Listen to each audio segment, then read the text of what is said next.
Renungan Pagi, Agama yang Bersinar oleh Ellen G. White, 1 Oktober 2023. Mari kita berdoa. Bapa kami yang di sorga, Allah pencipta langit dan bumi, laut dan segala isinya, Allah yang maha besar, maha kuasa, sumber segalanya, yang kami sembah selalu melalui anak-Mu yang tunggal, Yesus Kristus. Terpujilah Yesus, anak Allah yang maha tinggi, yang adalah anak domba yang menghapus dosa dunia ini. Pada pagi hari ini kami bersyukur boleh bangun dan berbakti, dan sebagaimana membaca dan mendengarkan nasihat firman-Mu, kiranya ini menjadi pembaharuan bagi kami semua. Kami pun bersuka cita karena melihat Kristus. Beserta kami sepanjang perbaktian ini, kehendak-Mu yang jadi. Ampun kami akan dosa dan salah, karena kami berdoa hanya dalam nama anak Allah yang tunggal, Yesus Kristus, yang adalah Tuhan dan Juru Selamat kami. Amin. Renungan hari ini akan dibacakan oleh Saudara Amir Siregar. Kepada Saudara Amir, kami persilahkan. Terima kasih. Selamat pagi saudaraku yang kekasih dalam Tuhan Yesus Kristus. Bacaan kita tanggal 1 Oktober berjudul Abraham bersukacita karena dia melihat Kristus. Ayatnya terdapat dalam Yohanes 8 ayat 56.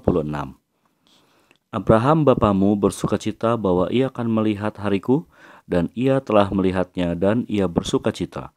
Yohanes 8 ayat 56.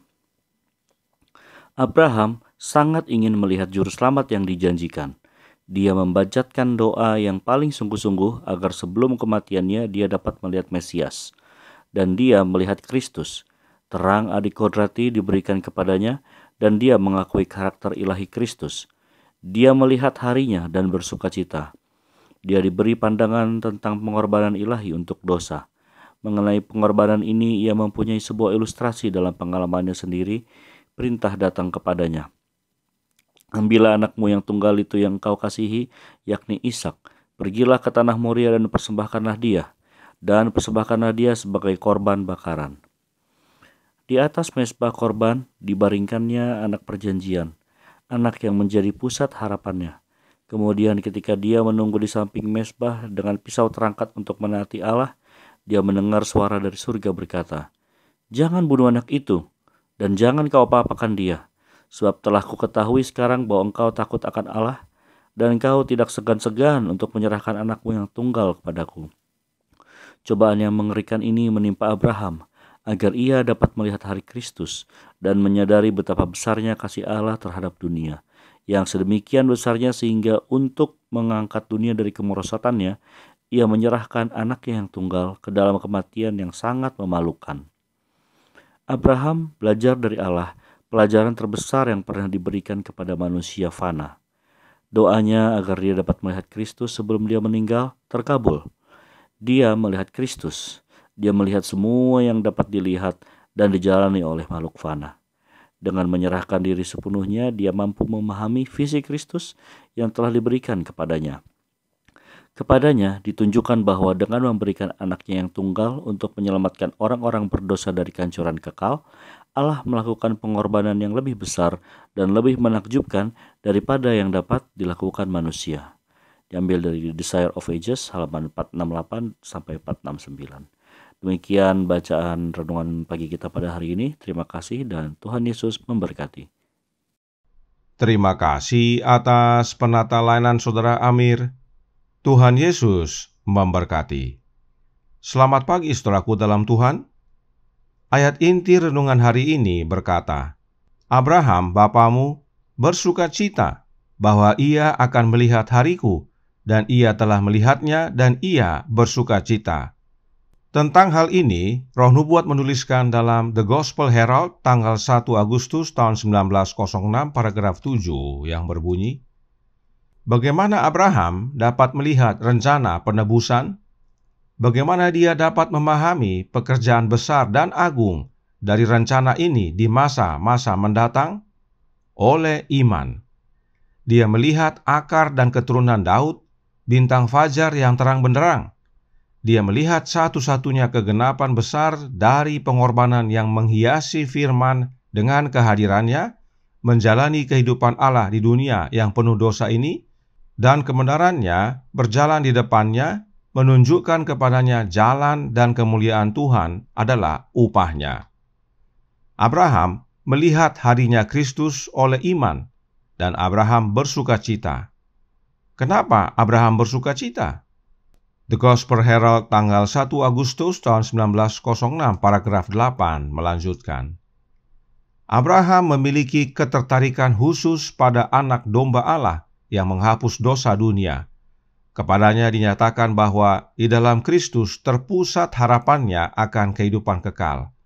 Melalui pengorbanannya, keselamatannya sempurna, dan hati Abraham dipenuhi dengan penghiburan, pengharapan, dan kepastian yang baginya merupakan landasan yang kokoh, batu karang yang kokoh, di mana ia bersandar pada keyakinan yang tidak dapat tergoyahkan. Inilah yang membuat Abraham bersuka cita, sebab Abraham tahu bahwa kehidupan kekal hanya terdapat di dalam Kristus. Dan ini semua karena Abraham terbuka kepada kebenaran. Masih dalam paragraf yang sama dikatakan, kebenaran yang turun dari sorga diterima di dalam hatinya. Dia bukan seorang Kristen sesekali, dan tampaknya seorang penyembah yang taat. Allah berkata, sebab aku telah memilih dia. Dia bisa mempercayai Abraham. Itu sebabnya doa Abraham untuk dapat melihat Kristus sebelum dia meninggal, Allah kabulkan. Sebab Abraham menerima kebenaran dalam hatinya. Dia seorang Kristen sejati, seorang penyembah yang taat dan dipercaya oleh Allah. Itu sebabnya Roh Nubuat berkata dalam Signs of the Times tanggal 3 Mei tahun 1899 paragraf 6 yang berbunyi, namun Abraham melihat Kristus. Terang adikodrati diberikan kepadanya dan dia mengakui karakter ilahi Kristus. Dia memiliki pandangan yang berbeda tentang Kristus, Sang Mesias. Dia melihat harinya dan bersuka cita. Dia diberi pandangan tentang pengorbanan ilahi untuk dosa. Adalah Yesus Kristus yang telah berjanji kepadanya, coba lihat ke langit, hitunglah bintang-bintang, jika engkau dapat menghitungnya. Maka firman-Nya kepadanya, demikianlah banyaknya nanti keturunanmu. Namun untuk dapat melihat Kristus, Abraham harus diuji. Apakah ujiannya? Abraham diperintahkan untuk mengorbankan anaknya yang tunggal, Ishak, di Gunung Moria.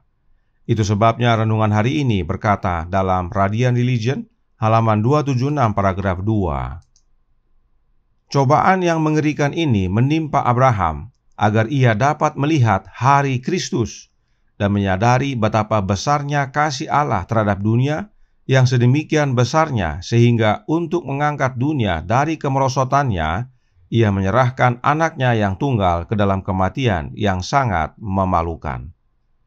Karenanya bukanlah mudah untuk Abraham dapat melihat harinya Kristus, yaitu hari kematian Kristus.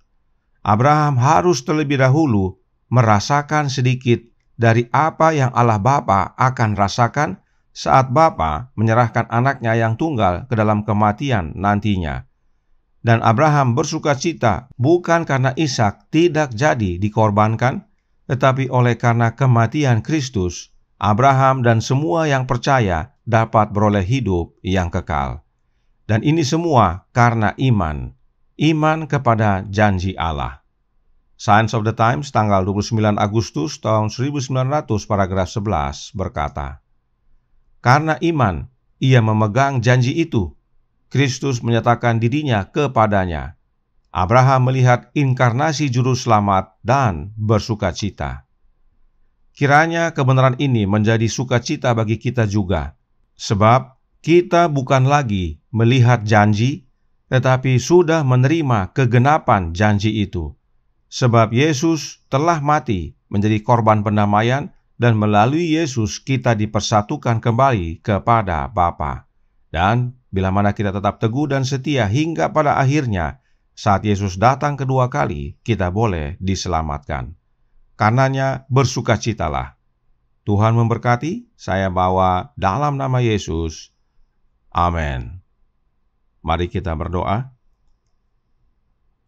Bapa kami yang di sorga, Allah pencipta langit dan bumi, laut dan segala isinya, Allah yang maha besar, maha kuasa, sumber segalanya, yang kami sembah selalu melalui anak-Mu yang tunggal, Yesus Kristus. Terima kasih atas pekabaran yang menguatkan pada pagi hari ini tentang Abraham bersukacita melihat harinya Yesus, yaitu hari saat di mana Kristus disalibkan. Bukan karena anaknya tidak jadi dikorbankan, tetapi karena Abraham melihat oleh karena pengorbanan Kristus di kayu salib, keselamatan, kehidupan kekal dapat menjadi bagian Abraham dan semua yang percaya. Karenanya, kiranya kebenaran ini boleh menjadi pembaharuan dan sukacita bagi kami semua. Sebab kami tidak lagi melihat janji, tapi kami telah menerima janji itu. Yesus telah mati di kayu salib untuk menjadi korban pendamaian, sehingga kami yang telah jatuh dalam dosa ini dapat dipersatukan kembali dengan Bapa. Dan bila mana Yesus datang kedua kali nanti, mereka yang setia sampai akhir boleh diselamatkan. Beserta kami sepanjang hari ini kehendak-Mu yang jadi, ampun kami akan dosa dan salah, karena kami berdoa hanya dalam nama Anak Allah yang tunggal, Yesus Kristus, yang adalah Tuhan dan Juru Selamat kami. Amin.